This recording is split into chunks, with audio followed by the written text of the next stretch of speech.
నమస్తే, welcome to non stop news. రోజంతా బిజీగా ఉన్నారా? న్యూస్ అప్డేట్స్ మిస్ అయ్యారా? డోంట్ వరీ, బ్రేక్స్ లేకుండా బోర్ కొట్టకుండా నాన్ స్టాప్ న్యూస్ ప్రతిరోజు రాత్రి 9 గంటలకు. నేను అనుశ్రీ, నేను కవిత. ముందుగా టుడేస్ టాప్ హెడ్లైన్స్ చూద్దాం.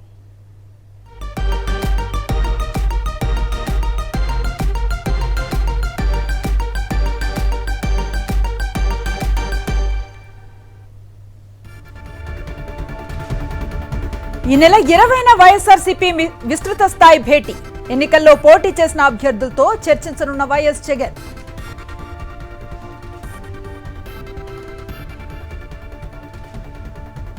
పోలవరాన్ని నాశనం చేసి బురద మాపై చల్లుతారా? చంద్రబాబుపై మాజీ మంత్రి అంబటి ఆగ్రహం.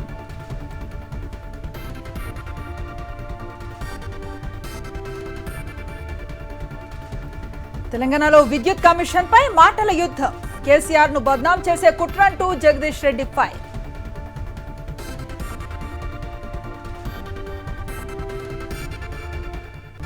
ఈ నెల 21న తెలంగాణ కేబినెట్ భేటీ. రుణమాఫీ విధి విధానాల ఖరారు, రైతు భరోసాపై చర్చ.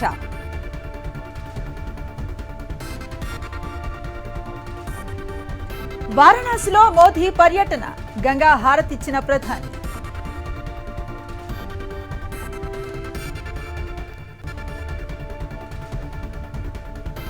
దేశవ్యాప్తంగా 40 ఎయిర్పోర్టుల్లో హై అలర్ట్. అగంతకుడి బాంబు బెదిరింపు మెయిల్.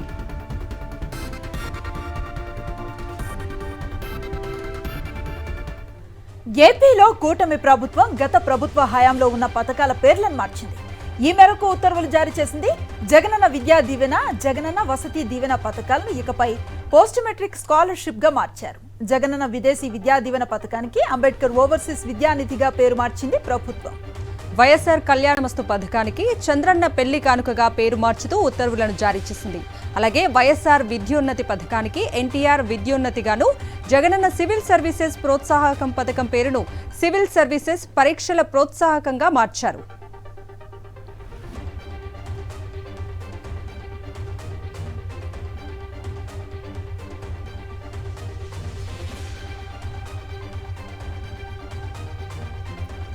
ఏపీ సచివాలయంలో ముఖ్యమంత్రి నారా చంద్రబాబుని కలిశారు పవన్ కళ్యాణ్.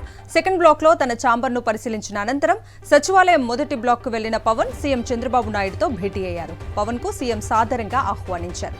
ప్రభుత్వం ఏర్పడ్డాక తొలిసారి సెక్రటరియేట్ కు వచ్చిన పవన్ ను ముఖ్యమంత్రి ఆలింగనం చేసుకున్నారు. పవన్ తో పాటు మంత్రులు నాదెండ్ల మనోహర్, కందుల దుర్గేష్ సీఎం ను కలిశారు. ఏపీ సచివాలయంలో డిప్యూటీ సీఎం పవన్ కళ్యాణ్ కు కేటాయించిన ఛాంబర్ లో మార్పు జరిగింది. పవన్ కు కేటాయించిన 212 ఛాంబర్ తనకు కావాలని మంత్రి పయ్యావుల కోరారు. దీంతో పవన్ కళ్యాణ్ కు కేటాయించిన ఛాంబర్ ను ఆర్థిక మంత్రికి కేటాయించారు. పవన్ కళ్యాణ్ కి మరో ఛాంబర్ ను కేటాయించారు. గతంలో కాకాని వినియోగించిన ఛాంబర్ ను పవన్ కి కేటాయించారు.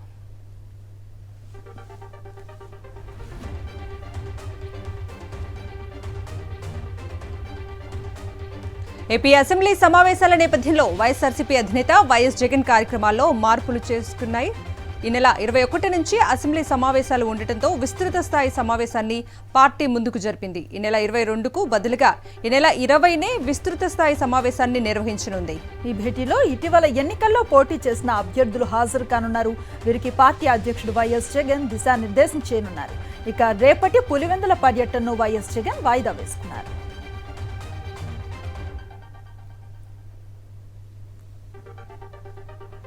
వైఎస్ఆర్సీపీ అధినేత వైఎస్ జగన్ ను కలిశారు ఆ పార్టీ నేతలు.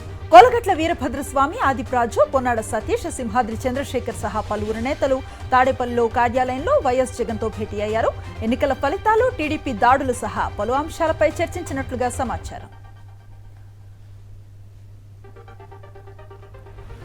ఈవీఎంల ట్యాంపరింగ్, హ్యాకింగ్ ఆరోపణలు వెల్లువెత్తుతున్న వేళ ఏపీ ఎన్నికలు ఆశ్చర్యకరమైన ఫలితాలపైన తీవ్ర చర్చ నడుస్తోంది. ఈ క్రమంలో ఈవీఎంలపై వైఎస్ఆర్సీపీ అధినేత వైఎస్ జగన్మోహన్ రెడ్డి ట్వీట్ చేశారు. న్యాయం కేవలం జరిగినట్లు కనిపించడం లేదని, నిజంగా జరగాలన్నారు. అలాగే ప్రజాస్వామ్యం అనేది బలంగా ఉండటమే కాకుండా నిస్సందేహంగా ప్రబలంగా ఉండాలన్నారు. ప్రపంచవ్యాప్తంగా ఎన్నికల పద్ధతుల్లో దాదాపు అభివృద్ధి చెందిన ప్రతి ప్రజాస్వామ్య దేశంలోనూ పేపర్ బ్యాలెట్లే వాడుతున్నారన్నారు. ఈవీఎంలను ఉపయోగించడం లేదని, మన ప్రజాస్వామ్యం నిజమైన స్ఫూర్తి నిలబెట్టుకోవటంలో మనం కూడా అదే దిశగా పయనించాలన్నారు. ఈవీఎంల బదులు బ్యాలెట్లను ఉపయోగించాలని ట్వీట్లో పేర్కొన్నారు YS Jagan.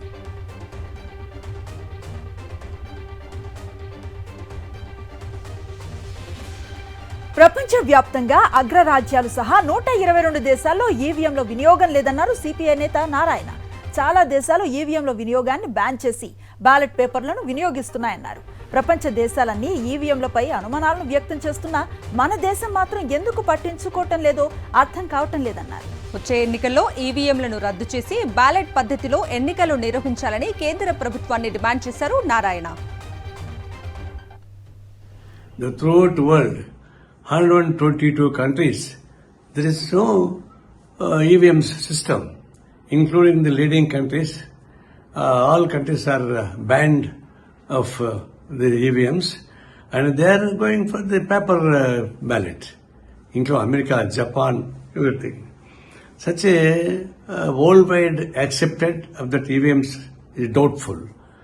Then why this India is not accepting that?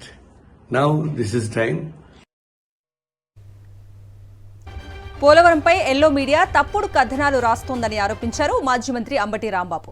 YS Jagan పై బురద జల్లే ప్రయత్నం జరుగుతోందన్నారు. గతంలో చంద్రబాబు తప్పిదమే పోలవరం ఆలస్యానికి కారణమన్నారు. వైఎస్ఆర్సీపీ హయాంలో పోలవరం పనులు వేగంగా జరిగాయని స్పష్టం చేశారు అంబటి రాంబాబు.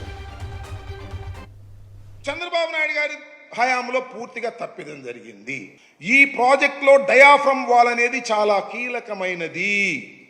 డయాఫ్రమ్ వాల్ నిర్మాణం చేయవలసింది ఎప్పుడు అంటే ఎగువ కాఫర్ డ్యాం, దిగువ కాఫర్ డ్యాం, 2 కాఫర్ డ్యాములు పూర్తి చేసిన తరువాత మాత్రమే.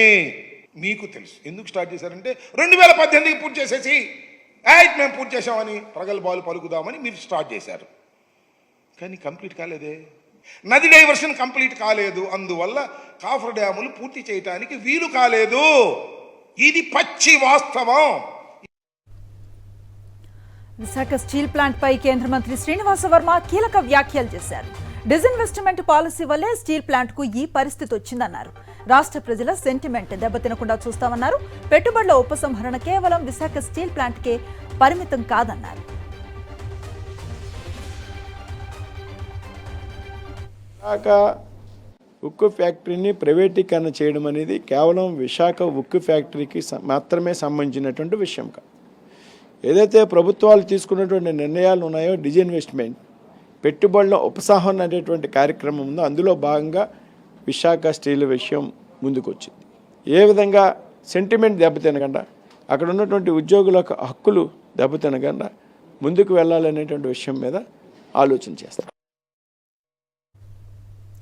ఎన్నికలకు ముందు పవన్ కళ్యాణ్ ఆరోపించినట్లు రాష్ట్రంలో తప్పిపోయిన 32,000 మంది అమ్మాయిలను వెతికి తీసుకురావాలని డిమాండ్ చేశారు జయశ్రవణ్. కేంద్ర హోంమంత్రితో మాట్లాడి ప్రతి ఒక్క బాధితురాలిని వారి కుటుంబం వద్దకు చేర్చాలని చెప్పారు. డిప్యూటీ సీఎం హోదాలో పవన్ కళ్యాణ్ వెంటనే చర్యలు చేపట్టి బాధిత కుటుంబాలకు న్యాయం చేయాలని డిమాండ్ చేశారు జయశ్రవణ్ కుమార్. గత ప్రభుత్వంలో 5 సంవత్సరాల్లో వాలంటీర్ల ద్వారా 32,000 ఆడపిల్లలు అదృశ్యం కాబట్టారు. అదృశ్యం అవడానికి కారణం వాలంటీర్. ఇది as per honourable deputy chief minister statement. So I'm requesting honourable deputy chief minister Shri Pawan Kalyan గారు, 32,000 మంది ఎవరైతే గత ప్రభుత్వంలో వాలంటీర్ల ద్వారా మాయం కాబట్టారో ఈ 32,000 మందిని తొందరగా వెతికి పట్టుకొని వాళ్ళ కుటుంబాలకు అప్పచెప్తారు అని అయితే నేను భావిస్తున్నా. వైఎస్ జగన్ కు చెడు చేయాలని ఎన్డీఏ ప్రభుత్వం చూస్తోందని ఆరోపించారు వైఎస్ఆర్సీపీ అధికార ప్రతినిధి రవిచంద్రారెడ్డి. వైఎస్ జగన్ కు సెక్యూరిటీ తగ్గించడం ఏంటని ప్రశ్నించారు. వీఐపీలు ఉన్న మార్గాల్లో చెక్ పోస్టులు పెట్టడం సహజమే అన్నారు. జగన్ కు జెడ్+ సెక్యూరిటీ ఇవ్వాలని డిమాండ్ చేశారు రవిచంద్రారెడ్డి. ఎటువంటి రివ్యూలు లేకుండా, ఎటువంటి సమీక్ష లేకుండా అర్ధరాన అర్ధరాత్రి మీకు ఆలోచన వచ్చింది, తెల్లారు ఎవరికి అవమానకరంగా సెక్యూరిటీని తీసివేయటం ఎంతవరకు సమంజసం? అసలు మీరు ఏం కోరుకుంటున్నారు? ఆయనకు చెడు జరగాలని కోరుకుంటున్నారా? రక్షణ పరంగా ఎప్పుడైనా విఐపీలు ఉండే రోడ్లలో చెక్ పోస్టో ఐడి కార్డు చూపిమనడమో లేకపోతే ఏదన్నా పెడితే అదేదో గోరంతలు కొండంతలుగా చెప్తున్నారంటే మీరు జగన్మోహన్ రెడ్డి గారికి చెడు జరగాలని కోరుకుంటున్నారా అని ప్రశ్నిస్తున్నాం. ఏపీకి ప్రత్యేక హోదా ఇవ్వాలని డిమాండ్ చేస్తూ విజయవాడలో అఖిలపక్ష నేతల సమావేశం నిర్వహించారు. ఈ సమావేశంలో వివిధ రాజకీయ పార్టీల ప్రతినిధులు పాల్గొన్నారు. ఈ సందర్భంగా నితీష్ కుమార్ హోదా కావాలని ఇప్పటికే డిమాండ్ చేశారని, కానీ చంద్రబాబు మాత్రం 5 మంత్రి పదవులు కావాలని అడుగుతున్నారని ఆరోపించారు. బాబుకు అధికారమే ముఖ్యమని, రాష్ట్ర ప్రయోజనాలు అవసరం లేదని విమర్శించారు.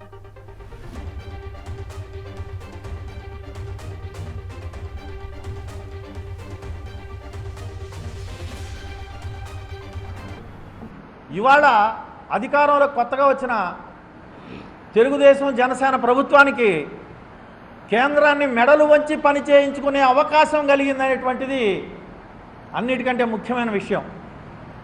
ఇలాంటి పరిస్థితుల్లో కూడా స్పెషల్ స్టేటస్ గురించి ప్రమాణ స్వీకారం రోజున మోడీ గారి చేత ప్రామిస్ తీసుకోలేకపోయారు. వీళ్ళు గట్టిగా డిమాండ్ చేయలేకపోతున్నారేమోనని, ఇది అధికార పార్టీ చేతగాంతనం అని చెప్పి నేను అనుకుంటున్నాను. ఏపీ, యూపీ, బీహార్, కర్ణాటకల్లో ఎమ్మెల్సీ ఎన్నికలకు ఈసీ షెడ్యూల్ను విడుదల చేసింది. ఆంధ్రప్రదేశ్లో ఎమ్మెల్యే కోటాలో 2 ఎమ్మెల్సీ స్థానాలకు ఎన్నికలు జరగనున్నాయి. సి రామచంద్రయ్యపై అనర్హత వేటు పడింది. షేక్ ఇక్బాల్ రాజీనామా చేశారు. దీంతో ఈ 2 స్థానాలకు ఎన్నికలు జరగనున్నాయి. జూన్ 25న నోటిఫికేషన్ విడుదల కానుంది. జూలై 12న పోలింగ్ జరుగుతుంది. అదే రోజు కౌంటింగ్ చేపడతారు.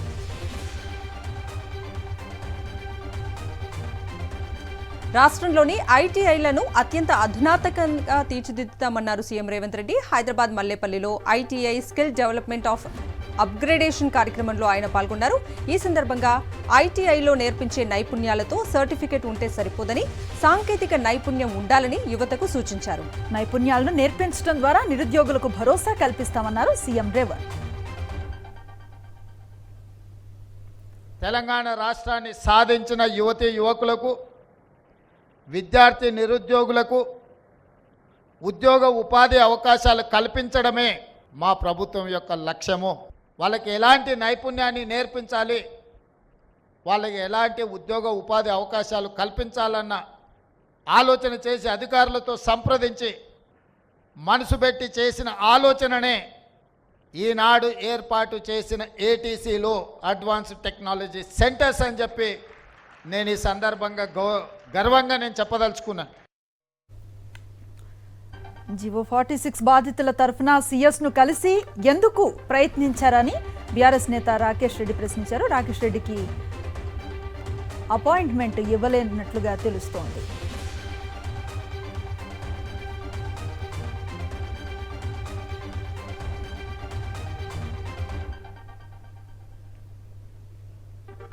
ఎన్నికలు అయిపోయినాయి, ఎమ్మెల్యే ఎన్నికలు అయిపోయినాయి, చివరకు ఎమ్మెల్సీ ఎన్నిక కూడా అయిపోయిందని చెప్పేసి ఈరోజు కాంగ్రెస్ పార్టీ చేతులు దులుపుకోవడం చాలా దుర్మార్గం. పాపం వాళ్ళ తల్లిదండ్రులు కూలీ నాలీ చేసి డబ్బులు పంపిస్తే కోచింగ్ సెంటర్లో ఫీజులు కట్టుకుంటూ, ఒక పూట తింటూ ఒక పూట పడుకుంటూ కష్టపడి మరి టీఎస్ఎస్పీలో అర్హత సాధించిన తర్వాత కొంతమందికి 60 మార్కులు వచ్చిన ఉద్యోగం ఇస్తున్నారు, కానీ వీళ్ళకు మాత్రం 90 మార్కులు వచ్చిన ఉద్యోగం ఇవ్వడం లేదు. చాలా దుర్మార్గం ఇది. విద్యుత్ కొనుగోలు, యాదాద్రి, భద్రాద్రి థర్మల్ ప్లాంట్ల నిర్మాణాలకు సంబంధించిన అంశాలపై విచారణ జరుపుతున్న జస్టిస్ నరసింహారెడ్డి కమిషన్పై మాజీ మంత్రి జగదీష్ రెడ్డి హాట్ కామెంట్స్ చేశారు. కమిషన్ నియమాలకు వ్యతిరేకంగా వ్యవహరించిందన్నారు. కేసీఆర్ సవివరణతో కూడిన లేఖను ఇవ్వడంతో రాష్ట్ర ప్రజలకు వాస్తవాలు అర్థమయ్యాయన్నారు. కేసీఆర్ ను అప్రతిష్ట పాలు చేయాలన్న ఉద్దేశంతోనే చిల్లర ప్రయత్నాలు చేస్తున్నారంటూ ధ్వజమెత్తారు మాజీ మంత్రి జగదీష్ రెడ్డి.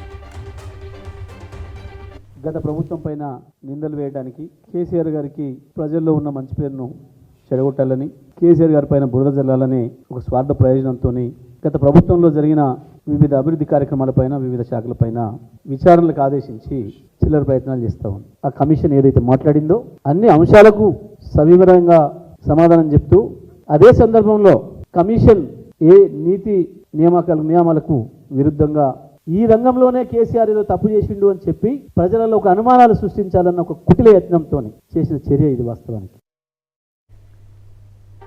కేసీఆర్ తనకు తాను బాగా తెలివిగల వాడని అనుకుంటారని, కానీ అది నిజం కాదంటూ విమర్శలు చేశారు MLC Jeevan Reddy. Solar, wind ఎనర్జీతో తక్కువ ఖర్చుతో ఎక్కువ విద్యుత్ను ఉత్పత్తి చేసే అవకాశం ఉన్నా అలా చేయలేదన్నారు. గత బీఆర్ఎస్ ప్రభుత్వ నిర్లక్ష్యం కారణంగా 40,000 కోట్ల భారం పడిందని ఆగ్రహాన్ని వ్యక్తం చేశారు జీవన్ రెడ్డి. తెలివిగలోడు అని చెప్పి ఆయనకైనా భావిస్తాడు, చెప్పుకుంటాడు. సోలార్ కానీ విండ్ కానీ ఏదైతుందో మ్యాక్సిమం 1 to 2 years లోపల వస్తుండే. ఇలా 10 సంవత్సరాలు గడుస్తుంది. 10 సంవత్సరాలు గడుస్తుంది, ఇంతవరకు దిక్కు లేదు. 40,000 కోట్ల ఆర్థిక భారం, ₹6 పీపీ అగ్రిమెంట్. అదే సోలార్ కానీ విండ్ కానీ మనం నెలకొల్పుకున్నట్టయితే ₹3 వస్తున్నాయి. హైడ్రో తర్వాత the next cheaper power is a solar and wind. NEET పరీక్షలో అవకతవకలపై హైదరాబాద్లో విద్యార్థి సంఘాలు ఆందోళన చేపట్టాయి.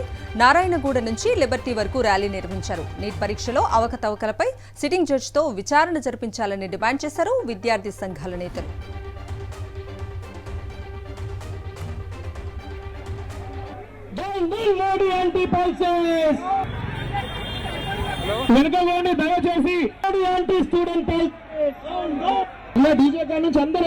దయచేసి ప్లీజ్.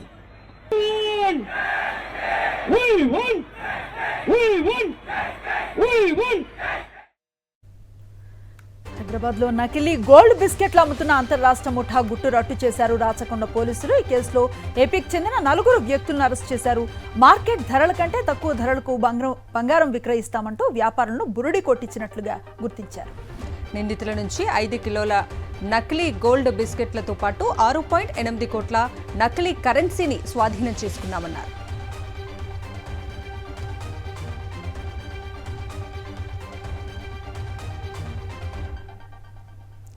పిల్లలకు విద్యాబుద్ధులు నేర్పించాల్సిన ఉపాధ్యాయుడే దారి తప్పాడు. మహిళ వివాహేతర సంబంధం పెట్టుకున్నాడు. విషయం తెలుసుకున్న వివాహిత తరపు బంధువులు ఉపాధ్యాయుణ్ణి చెట్టుకు కట్టేసి చితకబడ్డారు. ఈ ఘటన భద్రాద్రి కొత్తగూడెం జిల్లా అశ్వారావుపేట మండలం నెమలిపేటలో జరిగింది.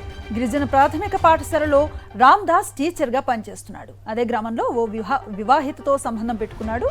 ఇద్దరిని రెడ్ హ్యాండెడ్గా పట్టుకున్న మహిళా కుటుంబ సభ్యులు దేహశుద్ధి చేశారు.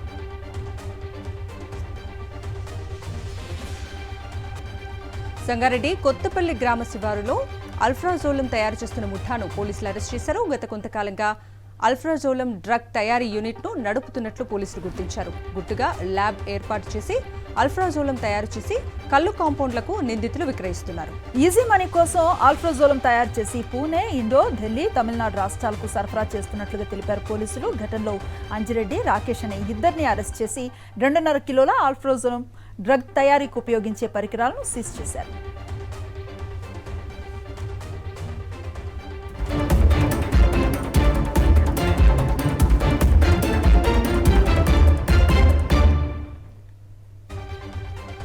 జాతీయ వార్తలు చూద్దాం. వరుసగా రెండోసారి తనను గెలిపించిన వారణాసి ప్రజలకు రుణపడి ఉంటానన్నారు ప్రధాని నరేంద్ర మోదీ. కాశీ ఓటర్ల కారణంగానే మరోసారి ప్రధానమంత్రి బాధ్యతలు చేపట్టే అదృష్టం దక్కిందని తెలిపారు. సార్వత్రిక ఎన్నికల తర్వాత తొలిసారి వారణాసిలో పర్యటించారు ప్రధాని మోదీ. పీఎం కిసాన్ 17వ విడత నిధుల్ని విడుదల చేశారు. ఈ పథకం ద్వారా 9.26 కోట్ల మంది రైతుల ఖాతాల్లో 20,000 కోట్లు జమయ్యాయి. అలాగే పారా ఎక్స్టెన్షన్ వర్కర్లుగా పనిచేసేందుకు శిక్షణ పొందిన 30,000 మందికి పైగా స్వయం సహాయ బృందాల మహిళలకు సర్టిఫికెట్లను పంపిణీ చేశారు ప్రధాని మోదీ.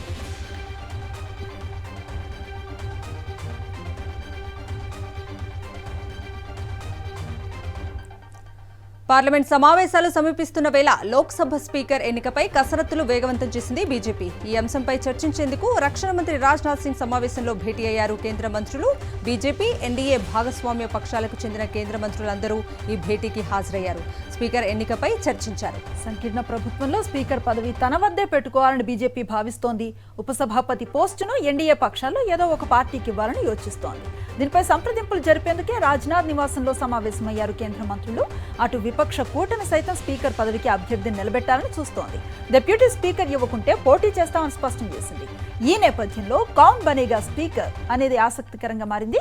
ఈ నెల 24న పార్లమెంట్ స్పెషల్ సెషన్ ప్రారంభం అవుతుంది. జూన్ 26న లోక్సభ స్పీకర్ ఎన్నిక జరగనుంది. ఈవీఎంలు హ్యాక్ చేసి ఫలితాలు తారుమారు చేసేందుకు అవకాశం ఉందన్నారు కాంగ్రెస్ నేత Shyam Pitroda. Electronics, IT, software, complex systems రంగాల మీద సుమారు 60 ఏళ్ల పాటు పనిచేసిన తాను ఈవీఎంలపై కూడా క్షుణ్ణంగా అధ్యయనం చేశానని ఎక్స్ వేదికగా ప్రకటించారు. ఈవీఎంలు హ్యాక్ చేయటం సాధ్యమన్న ఆయన ఇలాంటి సమయంలో సంప్రదాయ బ్యాలెట్ ఓటింగ్ విధానమే ఎంతో ఉత్తమమైనదన్నారు పిట్రోడా.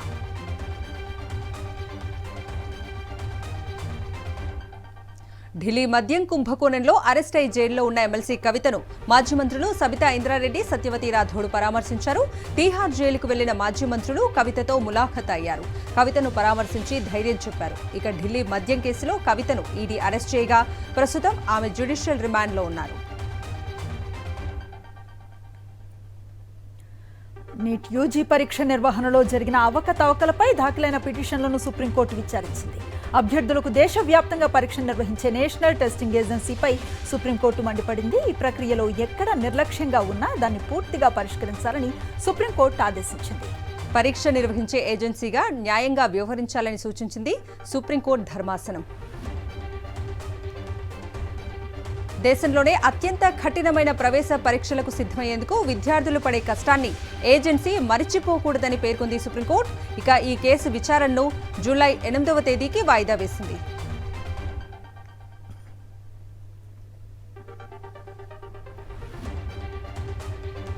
లైంగిక వేధింపుల ఆరోపణలు ఎదుర్కొంటున్న జేడీఎస్ మాజీ MP Prajwal Revanna judicial custody పొడిగించింది బెంగళూరు ప్రత్యేక కోర్టు. జూన్ 24 వరకు రిమాండ్ను పొడిగిస్తూ ఆదేశాలను జారీ చేసింది.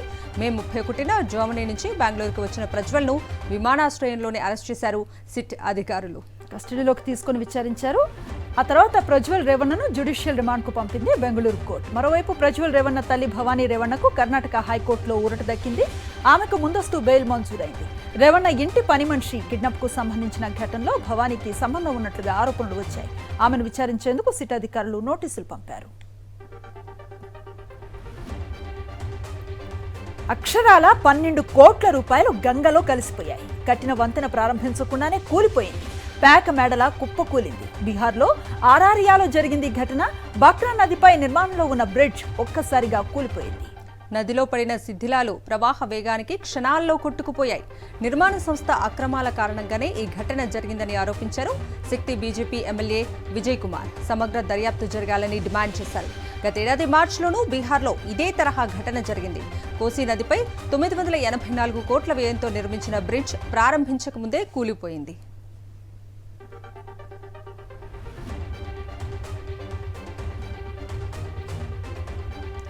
దేశంలోని 40 విమానాశ్రయాలకు బాంబు బెదిరింపులు తీవ్ర కలకలం రేపాయి. ఎయిర్పోర్ట్లను పేల్చేస్తామంటూ బెదిరింపు ఈమెయిల్స్ పంపారు గుర్తు తెలియని వ్యక్తులు.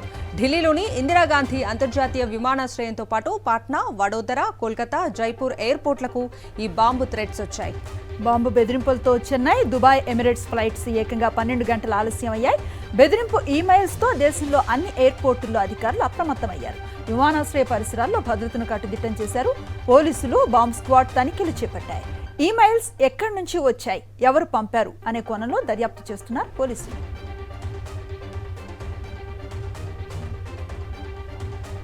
మహారాష్ట్రలో షాకింగ్ ఘటన జరిగింది. రీల్స్ పిచ్చితో ఓ యువతి ప్రాణాలను పోగొట్టుకుంది. డ్రైవింగ్ రాకపోయినా కొండపై కారును రివర్స్ చేస్తూ నేరుగా వెళ్లి లోయలో పడిపోయింది. ఔరంగాబాద్ వద్ద ఎల్లోరా గుహలకు వెళ్లే మార్గంలో ఉన్న సులీబంజన్ హిల్స్ పై ఈ ఘటన జరిగింది. 23 ఏళ్ల శ్వేతా దీపక్ సుర్వేజ్ ఈ ప్రమాదంలో ప్రాణాలు కోల్పోయింది. కారును రివర్స్ చేసే క్రమంలో బ్రేక్కు బదులుగా యాక్సిలేటర్ను నొక్కింది బాధితురాలు. అంతే, సుమారు 300 ఫీట్ల లోతులోకి కారు పడిపోయింది. ఘటనలో కారు నుజ్జునుజ్జవగా శ్వేత అక్కడికక్కడే ప్రాణాలు కోల్పోయింది. ఆమె ఫ్రెండ్ శివరాజ్ మూలే రికార్డ్ చేసిన వీడియో వైరల్ అవుతోంది.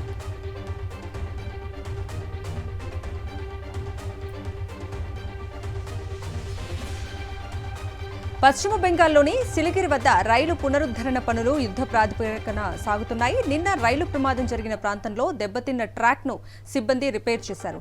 అటు బోగీలను పక్కకు తప్పించి రైళ్ల రాకపోకలను పునరుద్ధరించారు.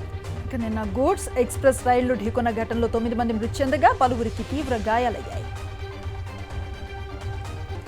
లాహోల్ అండ్ స్పితిలోని కాజా సమీపంలో తప్పిపోయిన 31 ఏళ్ల అమెరికన్ పారాగ్లైడర్ బోక్స్టాలర్ ట్రెవర్ అవశేషాలను ఐటీబీపీ పర్వతారోహకులు గుర్తించారు. 48 గంటలకు పైగా రెస్క్యూ ఆపరేషన్ కొనసాగింది. ఎస్డీఆర్ఎఫ్ పోలీసుల సహకారంతో 14,800 అడుగుల నుంచి కిందకు తీసుకువచ్చారు. మృతదేహాన్ని కాజా పోలీస్ స్టేషన్కు తరలించారు. హమాస్ లక్ష్యంగా గాజాపై గత కొంతకాలంగా భీకర యుద్ధం చేస్తున్న ఇజ్రాయెల్ తాజాగా సంచలన నిర్ణయం తీసుకుంది. యుద్ధ నిర్ణయాల్లో కీలకమైన వార్ క్యాబినెట్ను రద్దు చేసింది. దేశ ప్రధాని బెంజమిన్ నెతన్యాహు వార్ క్యాబినెట్ను రద్దు చేసినట్లు ప్రభుత్వ వర్గాలు తెలిపాయి.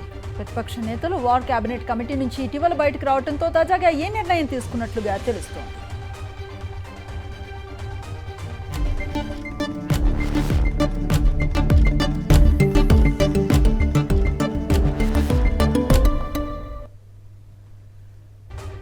బిజినెస్ అప్డేట్స్ చూద్దాం. Stock markets all time high చేరాయి. సెన్సెక్స్ కొత్త రికార్డులను సృష్టించింది. సెన్సెక్స్ 308 పాయింట్ల లాభంతో 77,301 పాయింట్ల వద్ద ముగిసింది. నిఫ్టీ 92 పాయింట్ల లాభంతో 23,557 పాయింట్ల వద్ద ముగిసింది. ఇక సెక్టార్ సూచీలో రియాలిటీ సూచీలు 2.11%, కన్స్యూమర్ డ్యూరబుల్స్ సూచీలు 1.27%, యుటిలిటీ సూచీలు 1.05% లాభపడ్డాయి.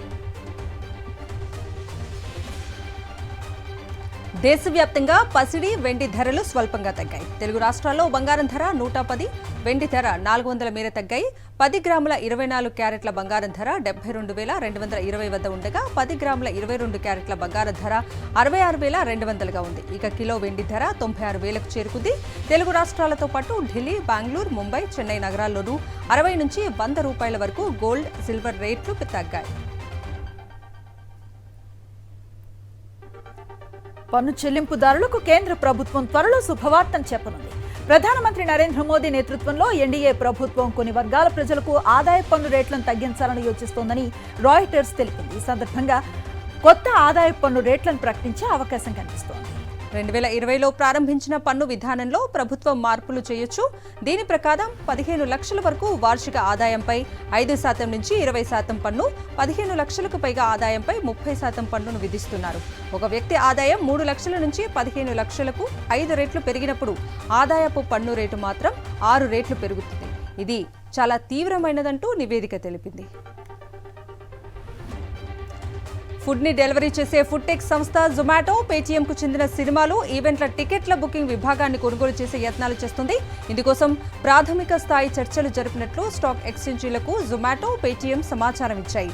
ఈ డీల్ విలువ 1,600 నుంచి 1,750 కోట్లుగా ఉండే అవకాశం ఉంది. అయితే దీనిపై ఇంకా తుది నిర్ణయం తీసుకోలేదని జొమాటో చెబుతోంది. కంపెనీ వృద్ధి కోసం వ్యూహాత్మకంగా వ్యాపారాలను విస్తరించే క్రమంలో ఈ నిర్ణయం తీసుకున్నామని, ఇది కంపెనీ కీలక వ్యాపారాలకు అనుగుణంగానే ఉందని జొమాటో తెలిపింది. రిజర్వ్ బ్యాంక్ ఆంక్షల నేపథ్యంలో పేటీఎంకు ఆదాయం తగ్గినందున ఉద్యోగులను తొలగిస్తోంది. ఈ తరుణంలో ఇప్పుడు టికెట్ విక్రయ విభాగాన్ని విక్రయించనుందనే వార్తలు ఆసక్తిని రేపాయి.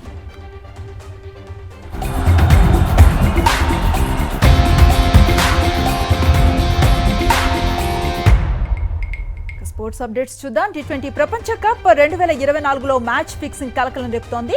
మ్యాచ్ ఫిక్సింగ్ కోసం కెన్యా మాజీ క్రికెటర్ ఉగండా ఆటగాడికి పదే ఫోన్లు చేస్తూ అవినీతికి పాల్పడాల్సిందిగా కోరుతున్నాడని ఉగండా ప్లేయర్ ICCకి ఫిర్యాదు చేశాడు. తనకు ఫిక్సింగ్ కు ఉసిగొల్పేలా వ్యవహరించినట్లుగా సదరు క్రికెటర్ పేర్కొన్నట్లుగా ICC వర్గాలు వెల్లడించాయి. ఘటనపై దర్యాప్తు జరిపి తగిన చర్యలు తీసుకుంటామని పేర్కొన్నాయి.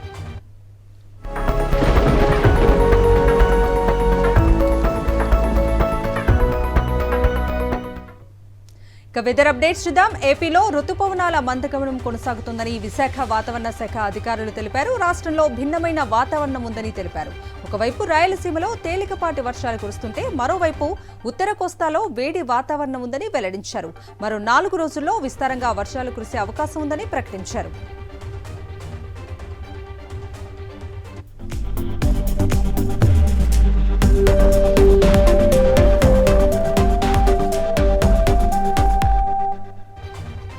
సినిమా విశేషాల సమాహారం స్క్రీన్ 90 ఇప్పుడు చూద్దాం. కల్కి 2898 AD మూవీ టీం ఒక ట్రీట్ ఇచ్చారు. కల్కి ప్రపంచానికి సంబంధించిన జర్నీని ఓ వీడియో రూపంలో నాగశ్విన్ ప్రేక్షకులకు పరిచయం చేశాడు.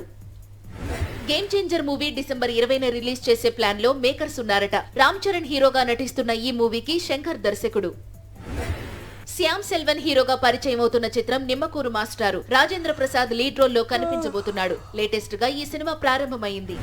సుమన్ తేజ్, గరీమా చౌహాన్ హీరోయిన్ గా తెరకెక్కిన మూవీ సీతా కళ్యాణ వైభోగమే. ఈ సినిమాను సీఎం రేవంత్ రెడ్డి అభినందించారు. అల్లు అర్జున్ పుష్ప 2 కొత్త రిలీజ్ డేట్ వచ్చింది. డిసెంబర్ 6న ఈ మూవీ థియేటర్స్ లోకి రాబోతోంది. బాబ్జీ దర్శకత్వంలో రూపొందుతున్న పోలీస్ వారి హెచ్చరిక మూవీ టైటిల్ లోగోను దర్శకుడు తేజ ఆవిష్కరించాడు. ఇవి నాన్ స్టాప్ న్యూస్ అప్డేట్స్.